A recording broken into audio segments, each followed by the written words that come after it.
그가 이르되 내 이름은 다시는 야곱이라 부를 것이 아니요 이스라엘이라 부를 것이니 이는 내 하나님과 및 사람들과 겨루어 이겼음이니라. 야곱이 청하여 이르시되 당신의 이름을 알려주소서. 그 사람이 이르되 어찌하여 내 이름을 묻느냐 하고 거기서 야곱에게 축복한지라. 그러므로 야곱이 그곳 이름을 브니엘이라 하였으니 그가 이르기를 내가 하나님과 대면하여 보았으나 내 생명이 보존되었다 함이더라. 그가 브니엘을 지나되 해가 돋았고 그의 허벅다리로 말미암아 절었더라. 그 사람이 야곱의 허벅지 관절에 있는 둔부의 힘줄을 쳤으므로 이스라엘 사람들이 지금까지 허벅지 관절에 있는 둔부의 힘줄을 먹지 아니하더라. 창세기 주의 설교 82번째 시간입니다. 오늘 창세기 주의 82회차인데요. 창세기 32장 22절부터 32절의 말씀을 가지고 이스라엘이라 부를 것이니 라는 제목으로 함께 나누기를 원합니다. 오늘 이 본문은 너무나 잘 알고 계시는 본문이다, 그죠? 예. 지난번에 제가 말씀드렸는데 창세기가 1장부터 50장까지, 1장부터 50장까지 있는데 이걸 두 부분으로 나눈다고 그랬죠. 11장까지, 1장부터 11장까지가 창조, 그 다음에 타락, 심판, 구원, 이 사이클로 되어져 있고요. 계속해서 이 사이클로 되어져 있고 12장부터 50장까지가 족장시대. 그래서 누구부터 나오죠? 아브라함부터 그의 아들 이삭, 그 다음에 야곱 이렇게 나온다고 그랬고요.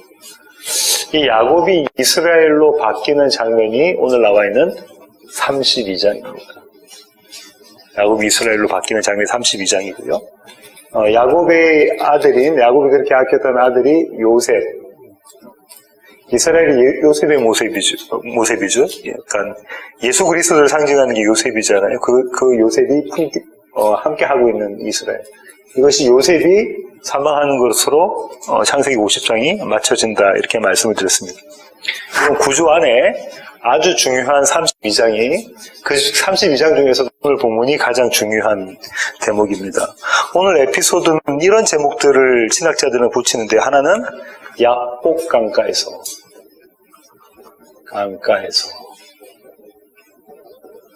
또 하나는 야곱의 씨름 이렇게 붙입니다. 저는 첫 번째 이 제목이 참 마음에 들어요. 야복 강가에서. 아주 서정적으로 좀 보이지 않습니까? 그죠? 야곱의 씨름이라고 제목을 붙인 분들은 또 어떻게들 해석을 하냐면 이렇게 해석을 하죠. 자, 야곱 봐라. 얼마나 야곱이 그 강청 기도를 했는지. 하나님과 씨름해서 하나님을 놓지 않고 하나님을 꼭 붙잡고 있어가지고 결국은 자기의 원함을 자기 기도를 들어주시는 하나님을 경험했다. 그래서 이 야곱의 씨름을 강청기도 이렇게 해석하기도 합니다. 그래서 보좌를 흔드는 기도를 해라. 이렇게 해석을 하기도 하죠. 근데 이거는 성경적이지 않은 해석이고요. 사실상은 이 안에 교회의 모습, 저와 여러분의 모습이 담겨져 있는 겁니다. 오늘 배경을 보시면 창세기 32장 22절 한번 볼까요? 22절과 23절을 제가 한번 읽어보겠습니다. 밤에 일어나 두 아내와 두 여종과 11아들을 인도하여 야복 나루를 건널세 그들을 인도하여 시내를 건너가게 하며 그의 소유도 건너가게 하고. 시간적 배경은 언젠가요? 오늘 이 야복 강가에서라는 제목으로, 서정적인 제목으로 한번 이 에피소드를 바라보면 오늘 이 시간적인 배경은 어떻게 되나요? 밤이 시간적 배경입니다. 성경에서 이야기하는 밤은 뭔가요? 성경에서 말하는 어둠은 영적으로 어두운 상태죠. 하나님을 모르는 상태, 하나님과 단절되어 있는 상태 이야기를 하는 거죠. 이 뉘앙스를 지금 여기서 갖고 있고요. 공간적인 배경은 어디냐면 야복강입니다. 이 야복강은요, 높은 곳에서 낮은 곳으로 강이 흘러가는 거예요. 물살이 셀까요? 아니면 안 셀까요? 아주 센 물살을 가지고 있습니다. 그 야복이라는 그 뜻이 흐르다라는 이야기인데요. 또 어떤 갖고 있냐면 빨리 흐르니까 모든 걸 다 한꺼번에 쓸어내리는 그림이 그려져 있잖아요. 모든 것을 다 쓸어버리다, 남김이 없게 만들다, 이런 뜻도 가지고 있습니다. 그럼 이 밤이라는 것과 야복강이라는 이 두 가지 이 에피소드의 배경이 어떤 그 구절을 수식을 하냐면요, 꾸며주냐면요, 홀로 남은 야곱을 꾸며줍니다. 야곱이 홀로 남았더니라고 돼 있잖아요, 23절.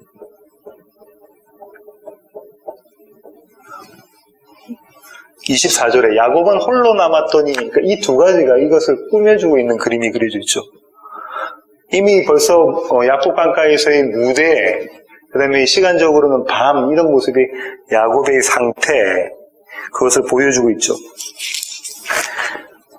야곱이 홀로 남았습니다. 야곱은 자기의 두 아내와 또 두 여종, 또 그 첩이죠. 두 여종, 그리고 모든 자식, 11자식, 베냐민 태어나기 전이니까 11자식, 그 다음에 자기가 갖고 있는 모든 것을 다 야복강가에서 보내버리죠. 야복강을 건너게 합니다.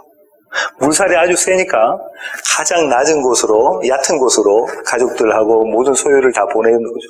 그리고 자기 혼자 남았어요. 이때 야곱의 심정은 어땠을까요? 야곱은 차마 따라가지를 못했어요. 그들을 다 보내고. 그 야곱의 심정이 뭐냐면 밤이고 야복강, 이 개념, 이 뉘앙스를 가지고 있는 겁니다. 절망 가운데 있었을 거고요. 한 조각의 희망도 안 보였을 거고요. 불안, 공포, 그 다음에 또 후회, 내가 왜 여기까지 왔지? 이런 복잡한 감정들이 막 뒤섞여져 있는 그런 심정이지 않았을까 생각이 되어집니다. 한마디로 말하면 가장 밑바닥을 치고 있는 야곱의 모습인 거죠. 본인의 인생에서 가장 밑바닥을 치고 있는 모습입니다.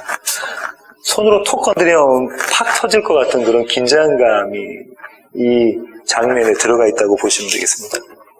이런 상태에 있을 때 어쩔 수도 없고 누군가 건드리면 터져버릴 것 같은 그런 긴장이 팽배해져 있는 그런 상태에 있는 야곱에게 누군가가 다가오죠. 그 성경은 어떤 사람이라고 이야기했고 그 어떤 사람은 야곱과 뭘 하죠? 씨름을 합니다. 누가 씨름을 했냐면 야곱이 그 사람과 씨름한 게 아니라 그 사람이 야곱에게 씨름을 하자고요. 씨름을 하게 된 거죠. 야곱이 한 게 아니라 그 사람이 씨름을 한 겁니다. 야곱은 어떤 사람을 어떻게 생각했을까요? 혹시나 에서가 보낸 첩자 아닐까? 혹시 나를 죽이기 위해서 에서가 보낸 그런 자객은 아닐까? 드라마 많이 보죠. 그런 자객이 아닐까? 이렇게 생각을 했겠죠. 야곱이 혼자 남아있는데 누군가, 그 어떤 사람이라는 사람이 오죠. 어떤 사람.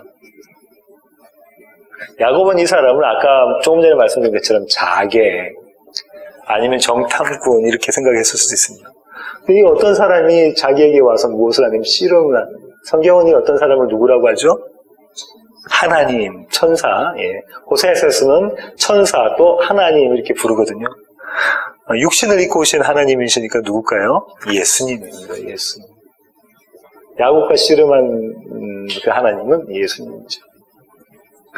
야곱과 이렇게 씨름을 하죠. 이 씨름은 저와 여러분이 잘 알고 있는 한국의 민속적인 씨름, 삿바차고 무릎을 꿇고 앉았다가 일어나가지고 이렇게 딱 하는 씨름, 그런 씨름일까요? 아닙니다. 이 씨름은 어떤 씨름이냐면 요새 많이 유행되는 말로는 맞짱 뜨는 거죠. 이게 뭐죠? 좀 좋은 얘기 표현으로는 결투가 되는 거죠. 이 결투는 무엇을 맡기고 하는 겁니까? 목숨, 생명을 맡기고 하는 거죠. 네가 죽든지 내가 죽든지 둘 중에 한 명이 죽어야 돼야 결판이 나는 이런 결투의 이 모습인 겁니다. 이렇게 야곱은 하나님과 맞짱을 뜹니다. 아직까지 하나님인지 모르고 어떤 사람인 줄 알죠. 자기를 죽이려고 온 자기 형 에서가 보낸 자객 정도로 생각했겠죠. 근데 사실상은 야곱이 맞짱을 뜬 분은, 이 어떤 사람은 하나님이시라고 성경은 이야기하고 있고요. 그럼 여기서 우리가 한번 생각해 볼 건, 야곱은 이 하나님과 이 씨름을 하기 전에 그의 일생이 계속 이런 씨름의 연속이었나요? 네. 태어날 때는 누구와 씨름했죠? 자기 형 에서와 씨름해서 에서의 발 뒤꿈치를 붙잡고 나옵니다. 태어날 때부터 그렇게 씨름하고 나왔죠. 그러면서 가나안을 떠날 때까지는 자기 형 에서와 늘 씨름하는 모습이었고요. 자기 형 에서를 피해서 하란으로 갔을 때는 누구와 씨름합니까? 이제 자기 외삼촌이면서 장인이신 누구랑요? 라반. 라반과 씨름을 하죠. 얼마 전까지 이 라반과 씨름을 하고 라반은 자기를 잡으러 뒤쫓아오고 그랬었죠. 그런데 이 야곱의 인생에서 에서와의 씨름, 라반의 씨름, 이 씨름은 지금 뭘 이야기하려고 하는 거냐면 결국은 이 씨름들은 다 야곱이 하나님과 씨름했다라는 모습을 그리고 있는 거예요. 그죠? 야곱이 누구를 이기려고? 하나님을 이기려고. 그 얘기 뭡니까? 나의 원함을 쟁취하려고 하는 거죠. 나의 소원을 이루려고 하는 거. 그 씨름을 하고 있는 겁니다. 에서와 야곱이 했던 씨름도 그 씨름 아닌가요? 나의 원함을 이루려는 씨름이었고요. 라반과 했던 싸움도 나의 원함, 나의 소원을 이루려고 했던 싸움이죠. 야곱은 이렇게 씨름하고 있는데 에서와의 씨름, 라반의 씨름은 곧 하나님과의 씨름이었다를 이야기하고 있는 장면이 지금 이 씨름의 장면입니다. 저와 여러분도 마찬가지입니다. 삶 가운데서 여러 씨름을 하고 있죠. 남편과 아내와 자녀들과 사업과 직장과 여러 관계들에서 씨름하고 있는 게 누구하고 씨름하고 있다고요? 하나님과 씨름하고 있는 모습입니다. 나의 원함대로 되기를 원하는 나와 하나님의 원함대로 만들어 가신 하나님과 씨름하고 있는 모습인 거예요. 그렇습니다. 이 씨름은 밤이 새도록 이어집니다. 밤이 새도록. 밤이 새도록 이루어진다고 성경에 써 있죠. 날이 셀 때까지, 그러니까 밤이 새도록 이루어집니다. 야곱의 지난 인생 모두가 다 이 씨름의 연속이라고 보시면 되고요. 이렇게 한참 둘이서 죽기 살기로 어떤 사람과 야곱이 씨름하고 있는데 갑자기 어떤 사람이 반칙을 하죠. 어떤 반칙을 합니까? 어떤 반칙을 하죠? 씨름할 땐 반칙을 하면 안 되잖아요. 근데 이 어떤 사람이 반칙을 합니다. 하나님께서 반칙을 하신데 야곱의 허벅지 관절, 예전 버전으로는 환도뼈를 치죠. 그렇게 해서 야곱이 걷지를 못하게 만들어버립니다.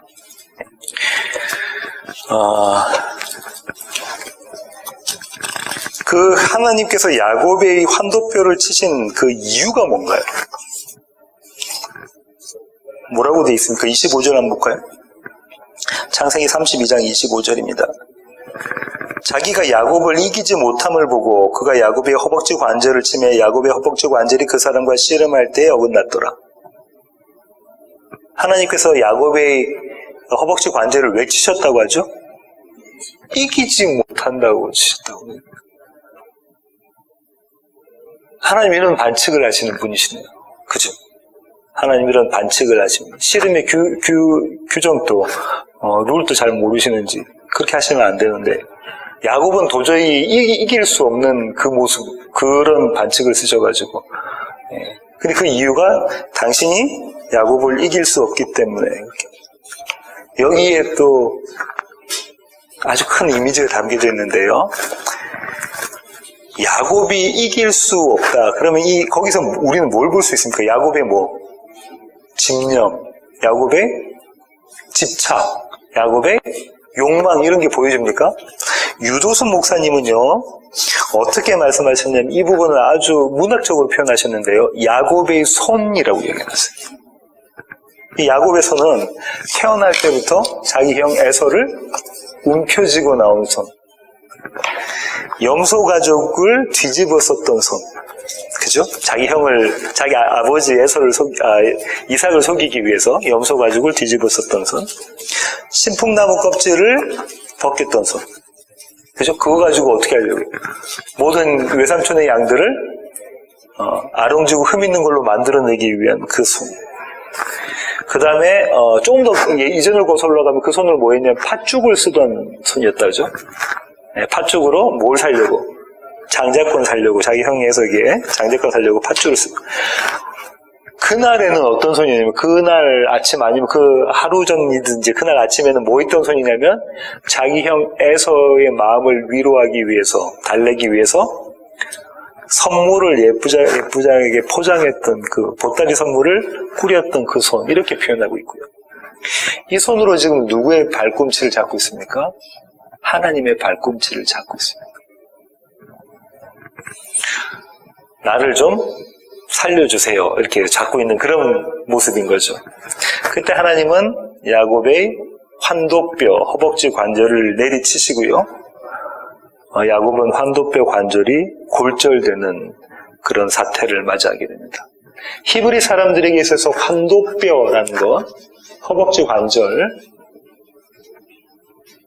이 환도뼈라는 건 어떤 의미냐면요. 생식기와 관련이 있잖아요. 이게 고장나면은 생식 그 활동을 못하는 거죠. 자손을 낳을 수 없는 그런 겁니다. 생식과 관련돼 있고 생명과 관련돼 있고 다 한마디로 말하면 환도뼈하면 그 사람인 거예요. 예를 들어서 민호 형제의 환도뼈 이렇게 하면 민호 형제 그 자체 그 전인적인 거 이렇게 이야기를 할 수가 있습니다. 그 환도뼈를 하나님께서 치시는 거잖아요. 지금 하나님께서 야곱에게 어떤 행위를 하신 거냐면 야곱 안에 생명 없음을 폭로시키시는 일을 합니다. 야곱이 그렇게 붙잡고 있고 그렇게 야곱이 집념을 가지고 집착했던 그 모든 것 가운데 생명 없음을 고발시키시는 장면이 이 장면인 겁니다. 바로 이 장면이죠. 이런 상황까지 흘러가고 난 다음에 또 이제 싸움이 끝이 나잖아요. 그 싸움의 끝을 어떻게 이야기하고 있냐면 26절 한번 보실까요? 그가 이르되 날이 세려하니 나로 가게 하라. 야곱이 이르되 당신이 내게 축복하지 아니하면 가게 하지 아니하겠나이다. 이제 날이 새려고 하죠. 이 날이 새면 싸움이 끝나는 거예요. 아까 어둠과 비교해서 아침이 오면 대조해서 아침이 오면 이제 싸움이 끝나는 거죠. 이 날이 세려하니라는 것이 뭐냐면 하나님의 때라는 거죠. 하나님의 타이밍이라는 겁니다. 하나님께서 뭐라고 말씀하시냐면 이 어떤 사람이 야곱에게 나로 가게 하라. 그러니까 야곱이 뭐라고 하죠? 아니요, 나를 축복하지 않으시면 내가 당신을 보내지 않겠습니다 라고 이야기합니다. 야곱이 뭐라고요? 하나님, 당신이 나를 축복하지 않으시면 내가 당신을 보내지 않겠습니다 라고 이야기합니다. 축복. 야곱이 생각하는 이 축복의 개념이 뭘까요? 야곱은 처음부터 축복을 받아왔잖아요. 그리고 얼마 전까지 여호와 하나님이 나를 축복해 주셨다라고 고백했잖아요. 누구한테? 외삼촌 라반한테 이야기했던 그런 장본이 지금 이 축복을 다시 한번 이야기하고 있죠. 성경에서 말하는 복이란 건 뭡니까? 하나님이 나와 함께 하시는 게 복이죠. 야곱은 지금 누구 알고 있죠? 하나님 하고 있습니다. 하나님이 떠나시면 이게 복이 아니구나를 이해하는 거죠. 하나님이 나와 함께 하신다는 거, 그 약속을 해주셔야 되지 않겠습니까, 하나님? 그 약속을 해주십시오. 환도뼈를 맞아가지고 쩔뚝거리는 야곱이 이제 당신이 나와 함께 하신다는 그 약속을 해주십시오. 이렇게 고백을, 요청을 하게 되죠. 이때 이제 싸움이 이 씨름의 절정에 다다르게 되는데요. 하나님께서 야곱에게 그 복을 설명해 주십니다. 내가 너와 함께 하겠다는 그 약속을 주시는 그 복을 설명해 주시는데요. 그게 뭐냐면 야곱의 계명이에요. 계명. 민호 형제 계명이 뭐냐면 리네임 하는 거예요. 다시 이름을 하는 계명을 합니다. 야곱이 계명을 해요. 하나님께서 야곱의 이름을 바꿔버리셔. 27절, 28절 한번 보실까요? 그 사람이 그에게 이르되, 하나님입니다. 하나님이 그에게 이르되 내 이름이 무엇이냐? 그가 이르되 야곱이니이다. 하나님이 이르되 내 이름을 다시는 야곱이라 부를 것이 아니요 이스라엘이라 부를 것이니 이는 내가 하나님과 및 사람들과 겨루어 이기었음이니라. 이렇게 대답을 하시죠. 주님께서 야곱에게 뭐라고 물어보시죠? 네 이름이 뭐야? 이렇게 물어보시죠. 주님이 하나님이 야곱의 이름을 모르십니까? 지금까지 함께 하셨던 거 하나님 모르시나요? 아시죠? 그런데 야곱에게 물어보십니다. 네 이름이 뭐냐? 물어보시는 의도가 뭘까요? 왜 물어보실까요? 네가 너의 정체성, 네가 너라는 자가 누군지 아니? 너는 너가 누군지 아니? 그걸 물어보신 거예요. 이게 상당히 엉뚱한 질문이죠. 너는 너가 누군지 아니? 이런 거죠. 태양아, 너는 태양이가 누군지 아니? 이렇게 물어보시는 거란 말이죠. 그때 야곱이 뭐라고 대답하죠? 제 이름이 야곱입니다. 야곱의 뜻은요, 움켜쥐다, 경쟁하다, 속이다 이런 뜻 갖고 있거든요. 속에서까지 경쟁해서 이겨야 되는 사람이 야곱인 거죠. 제 이름이 야곱입니다. 그 얘기는 어떤 거냐면, 제 이름이 그냥 백필식입니다. 제 이름이 백민호입니다. 김태양입니다. 김태현입니다. 이게 아니고요. 야곱이 지금 이 씨름에서 환도뼈가 골절되고 하나님께서 네 이름이 뭐냐 물으실 때 제 이름이 야곱입니다라는 것을 하면 뭐가 들렸죠? 주님, 제가 속이는 자 맞고요. 제가 움켜진 자 맞고요. 그런 자가 접니다. 바울의 버전으로는 제가 죄인 중에 괴수가 맞습니다. 이 고백을 지금 야곱이 하고 있는 겁니다. 야곱이 하고 있죠. 하나님 뭐라고 하시죠? 그래 맞다. 네가 야곱이야. 네가 그거 알고 있네. 그래 네가 야곱이지. 그런데 이제로부터는 내가 너를 야곱이라고 부르지 않고 사람들도 너를 야곱이라고 부르지 않을 거야. 네 이름이 이스라엘이다. 이렇게 이야기하십니다. 하나님께서 이름을 바꿔주세요. 히브리 사람들에게 이름이 바뀌어졌다는 건 그의 정체성이 바뀌어진 겁니다. 그의 아이덴티티가 바뀌어진 거죠. 너는 이제 바뀌어졌어. 너는 이제 더 이상 야곱이 아니라 이스라엘이다. 언제 바뀌어지냐면 제가 야곱입니다라고 고백할 그때, 제가 죄인 중에 괴수가 맞습니다라고 고백할 그때에 하나님께서 이름을 바꿔주시죠. 너는 이제부터는 이스라엘이다. 근데 그 이스라엘이라는 게 무슨 뜻이라고 성경이 이야기하고 있죠? 하나님과 사람과 겨루어서 이겼다. 이건 하나님과 겨루어서 이겼다는 얘기잖아요.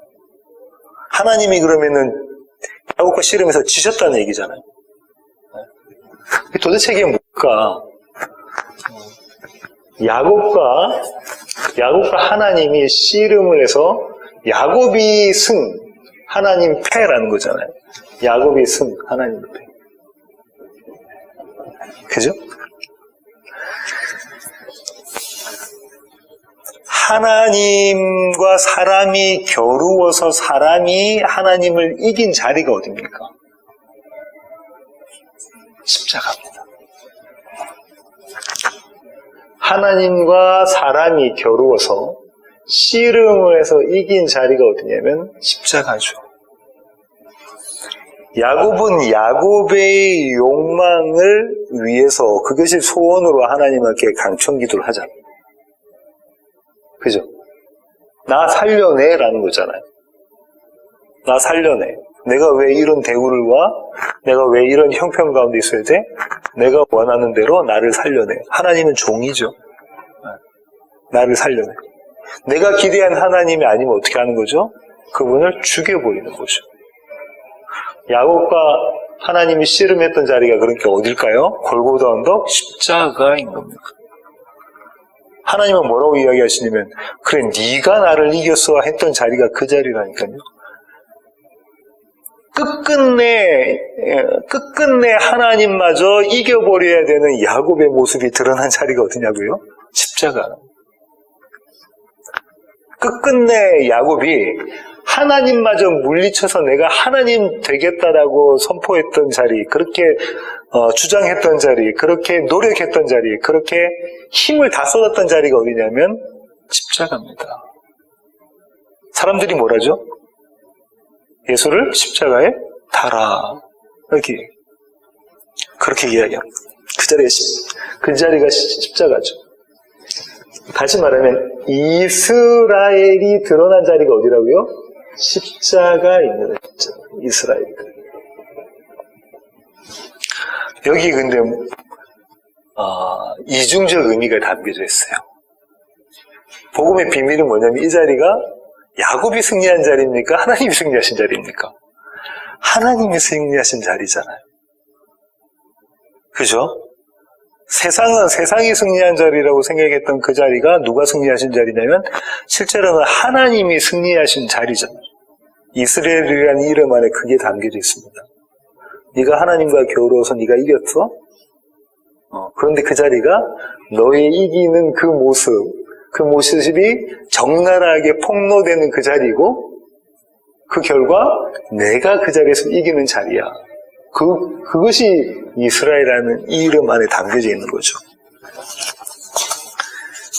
이 이스라엘은 의미가 상당합니다. 대단하고 참 은혜로운 의미가 이 안에 담겨져 있죠. 그러자 이제 이스라엘이라는 이름을 받은 야곱은 하나님께 이렇게 요청합니다. 29절 한번 보실까요? 야곱이 청하여 이르되 당신의 이름을 알려주소서 하고 그 사람이 이르되 어찌하여 내 이름을 묻느냐 하고 거기서 야곱에게 축복한지라. 야곱이 뭐라고 이야기하냐면 하나님의 이름을 알려주세요 한 거죠. 이 얘기는 지금 뭐냐면 야곱이 생각하는 하나님이 누구였다는 겁니까 지금까지? 어떤 의미였나요? 자기 외삼촌 라반에게도 우리 할아버지의 하나님, 우리 아버지의 하나님, 그 할아버지의 하나님, 아버지의 하나님, 여호와 하나님 나를 지금 이 자리까지 인도하셔서 나를 축복해 주셨다라고 고백하고 막 그랬었잖아요. 그런데 그 하나님은 마치 어떤 하나님은 나를 반드시 지켜내야 되는 나의 집에 있는 수호신 같은 드라빔 같은 존재였던 거죠. 그죠? 근데 지금 이렇게 씨름하는 하나님은 도대체 어떤 하나님입니까? 당신의 이름을 내가 알고 싶습니다. 이분만이 오로지 유일하신 하나님이군요라고 야곱이 생각하고 있는 겁니다. 그 지금 깨달은 건 언제? 자기의 환도표가 어긋난 그 자리에서요. 야곱이 이스라엘로 이름이 바뀌는 그 자리에서 이 하나님만이 참 하나님이시군요를 아는 자리가 된 거죠. 그때 하나님이 야곱에게 이렇게 대답하십니다. 네가 왜 내 이름을 묻느냐? 네가 이미 알고 있지 않느냐? 그리고 내 이름은 네가 평생 알아갈 것이다 라는 뉘앙스가 그 안에 담겨있죠. 네가 어찌 내 이름을 묻느냐? 그 안에 그 의미가 담겨 있습니다. 이 얘기는 어떤 거냐면요. 저와 여러분 여호와 하나님의 이름을 이미 알고 있죠. 이미 알고 있습니다. 그런데 우리에게 하나님은 어떤 존재로 다가오십니까? 우리를 지켜주시는, 우리를 지켜내야만 하는 드라빔 같은 그런 하나님인가요? 아니면 지금 야곱처럼 약복강가에서 씨름해서 나의 환도뼈를 치시고 내가 이제 이 하나님밖에 없습니다를 고백하게 만드신 그 하나님입니까? 그 하나님을 우리는 평생 가며 알아갑니다. 야곱처럼. 야곱이 이 장면에서 멋지게 이렇게 했지만 얼마 지나지 않아 또 실패하고 넘어지고 하는 모습이 계속 드러나잖아요. 평생을 주님 앞에 가는 그날까지 야곱이 여호와 하나님을 알아갔던 것처럼 저와 여러분 여호와 하나님을 알아가게 되어져 있습니다. 이제 사건의 결말에 대해서 말씀드리려고 하는데요. 30절과 31절입니다. 제가 한번 읽어보겠습니다. 그러므로 야곱이 그곳 이름을 브니엘이라 하였으니 그가 이르기를 내가 하나님과 대면하여 보았으나 내 생명이 보존되었다 함이더라. 그가 브니엘을 지날 때에 해가 돋았고 그의 허벅다리로 말미암아 절었더라. 약복강가의 그 지역을 그 땅을 야곱이 뭐라고 이름 지었다고요? 브니엘. 그리고 뭐라고 이야기하죠? 내가 하나님을 대면해서 봤어. 이제 내가 이 하나님을 안 거죠. 이 하나님을 대면해서 보면 나는 어떻게 돼야 되는데? 죽어야 되는데 하나님이 나를 살리셨다라는 거죠.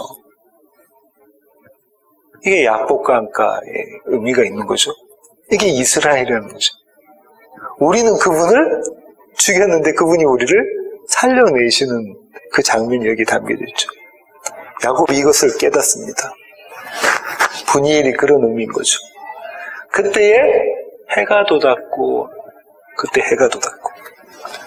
그의 허벅다리로 말미암아 절었더라. 다리를 저는 사람이 됐죠, 야곱이. 평생 다리를 접니다. 쩔뚝쩔뚝 절면서 지팡이를 의지하고 다니는, 자기 두 다리로 걷질 못하고 지팡이를 의지하고 다니는 야곱의 삶이 되어지죠. 이 장면이 너무 멋지지 않습니까? 자, 보세요. 이제 해가, 약복 강가에 해가 싹 뜹니다. 아마 거기에 이제 모래 같은 것도 있었고 그랬겠죠. 그런 게 강과 모래에 햇빛이 쫙 비쳤겠죠. 그 뜨는 자리에서 야곱이 이제 서서 쩔뚝거리는 다리를 서서 그 건너편의 가나안 땅을 바라보는 그 장면. 아주 뭐 영화의 한 컷 같은 그 장면이 오늘의 이 사건의 결말입니다. 다리를 절고 있는 야곱은 평생에 자기 다리 점을 통해서 뭘 볼 수 있냐면 하나님의 사랑을 경험하는 거죠. 아, 이게 하나님의 사랑의 흔적이구나. 하나님 나와 지금 이렇게 함께 하시구나. 이걸 경험하는 거죠. 그렇게 사건이 끝났는데 부록이 담겨져 있습니다. 32절 한번 볼까요? 그 사람이 야곱의 허벅지 관절에 있는 둔부의 힘줄을 쳤으므로 이스라엘 사람들이 지금까지 허벅지 관절에 있는 둔부의 힘줄을 먹지 아니하더라. 그 야곱의 후손들인 이스라엘 사람들은 둔부의 관절, 그러니까 둔부의 힘줄, 그러니까 환도뼈 근처에 있는 힘줄은 먹지 않는다고 하는 거죠. 어떤 의미일까요? 그들에게 이거는 우리 생명, 우리 이스라엘이 탄생한 생명과 같은 것이니까 우리가 먹지 않는다는 거죠. 그렇게 늘 먹지 않는 거잖아요. 그러니까 그들에게 이게 뭐냐면 율법으로 이렇게 다가온 거죠. 근데 여기서 의미하고 있는 건 뭐냐면요. 힘줄은 사람이 힘을 쓸 수 있는 그 줄이잖아요. 힘을 쓸 수 있는 거잖아요. 수단이잖아요. 힘을 쓸 수 있는 수단. 다른 말로 하는 그거는 나의 생명입니다. 내가 의지하는 거고요. 나의 자랑이 됩니다. 그죠? 근데 그것을 먹지 않은 그 그림은 어떤 건가요? 내가 의지하고, 내가 자랑하고, 나에게 힘이 되는 그게 아니구나. 이스라엘은 모르고, 그 힘줄을 안 먹지만, 사실상 그건 성경적인 의미는, 이게 아니구나. 나의 의지와 나의 자랑과 나의 힘은 이게 아니구나. 여호와 하나님이구나. 예수 그리스도구나. 라는 고백하는 거죠. 그리고, 매일 우리가 밥을 먹듯이, 그때 힘줄을 안 먹듯이 이게 매일 있다는 거예요. 자칫 잘못하면 신앙이라는 것, 믿음이라는 것을 관념적으로 생각할 수 있습니다. 그죠? 신앙, 믿음이라는 것을 아주 관념적으로 우리가 생각할 수 있죠. 근데 그게 아니라는 거예요. 마치 우리 이스라엘 사람들이 밥을 먹을 때 힘줄, 둥부 엉덩이에 있는 힘줄을 안 먹는 것처럼 저와 여러분의 삶 가운데서는 매일매일 이 모습이라는 거예요. 힘줄을 안 먹는 모습으로 하나님이 만들어내시겠다는 거죠. 네가 의지하는 거 그거 아닌 거로. 내가 너의 힘이야. 내가 너의 여호와야. 내가 너의 산이고 산성이고 방패야. 이것을 매일매일 우리에게 각인시켜내시겠다는 거잖아요. 그 의미가 여기 담겨져 있습니다. 오늘 설교의 결론을 맺겠습니다.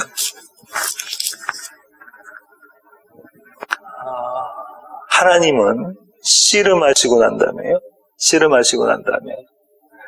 야곱의 환도표를 딱 치시고 난 다음에 야곱이 이제 사망한 자입니다라고 폭로가 났을 때 뭐라고 물어보시냐면 네 이름이 뭐냐? 네 이름이 뭐니? 그때 야곱의 제 이름이 야곱입니다. 이 자리로 저와 여러분은 매일매일 끌고 가십니다. 거기 어디라고요? 야복강가입니다. 그 자리로 매일매일 끌고 가십니다. 네 이름이 뭐냐? 주님, 제 이름이 야곱입니다. 주님, 제가 하나님과 씨름해서 하나님을 십자가에 매달은 자입니다. 그 자리로 매일매일 끌고 가십니다. 야복강가로. 그 십자가 자리로 매일 끌고 가시고요. 그리고 그렇게 그치는 게 아니라 그래 맞아. 네 이름이 야곱이라고 하니 그 말이 맞다. 그게 참이다. 사도 요한의 버전으로는 거짓이 없는 거, 정직한 거죠. 시편의 다윗의 버전으로도 예, 제가 죄인 중에 괴수가 맞습니다가 정직한 거거든요. 성경적인 의미에서. 그 고백을 할 때 주님께서 뭐라고 말씀하시면 그래? 앞으로 네 이름을 야곱이라 부르지 않고 내가 이스라엘이라 부르겠다. 십자가의 의미를 담고 있는 이스라엘이라 부르겠다.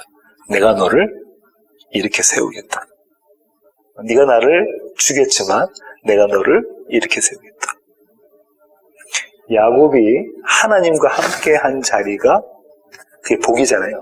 거기 약복강가잖아요. 그 자리가 어디라고요? 십자가입니다. 매일매일 하나님은 이 자리 약복강가로 저와 여러분을 데려가시고요. 매일매일 이 밤이 새도록의 씨름을 하십니다. 누가 오셔서요? 야곱이 찾아간 게 아니라 하나님이 찾아오셔서 야곱과 씨름하십니다. 여러분의 어떤 문제로 오실지 모르죠. 남편의 문제, 자식의 문제, 직장의 문제, 질병의 문제, 경제적인 문제, 사업의 문제, 어떤 문제로 올지 모르지만 하나님은 그 문제로 함께 여러분을 찾아오셔서 밤이 새도록 시험하십니다. 그리고 마침내 우리의 입술 통해서 무엇을 고백하게 하시죠? 예, 제가 야곱입니다. 그런 우리에게 주님께서 말씀해 주시죠. 이름을 바꿔주십니다. 앞으로 내가 너를 이스라엘으로 부르겠다. 그걸 딱 경험하자마자 어떻게 되죠? 날이 셉니다. 매일매일 날이 새는 것을 경험하는 그 사람을 성경은 성도라고 말하고요.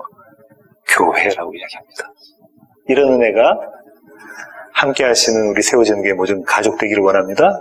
기도하시겠습니다. 주님 그렇습니다. 하나님 우리는 야곱입니다. 태어나면서부터 형의 발 뒤꿈치를 움켜쥐고 난 자가 저희들이 맞습니다. 마침내 하나님까지 십자가에 못 박은 자가 저희들이 맞습니다. 하지만 하나님, 우리로 하여금 우리가 그런 야곱이라는 것을 깨닫는 자리로 이끌어 주시고 그 자리에서 우리의 어떠함을 보게 하시고 하나님의 은혜를 구하게 하시니 주님 감사합니다. 그런 우리를 이스라엘로 불러주시니 주님 감사합니다. 그 은혜로 살아가는 우리 세워지는 교회 모든 가족 될 수 있도록 주님 저희들을 붙잡아 주시옵소서. 이제는 우리 주 예수 그리스도의 놀라우신 구원의 은혜와 하늘 아버지의 크고 극진하신 사랑과 우리 안에 내주하셔서 우리의 이름을 이스라엘이라고 불러주시는 성령님의 충만하심이 이제 주님 앞에 머리 숙인 세워지는 교회 모든 가족들 머리 위에 이제로부터 영원토록 함께 하시기를 예수 그리스도의 귀하신 이름으로 간절히 축원하옵나이다. 아멘.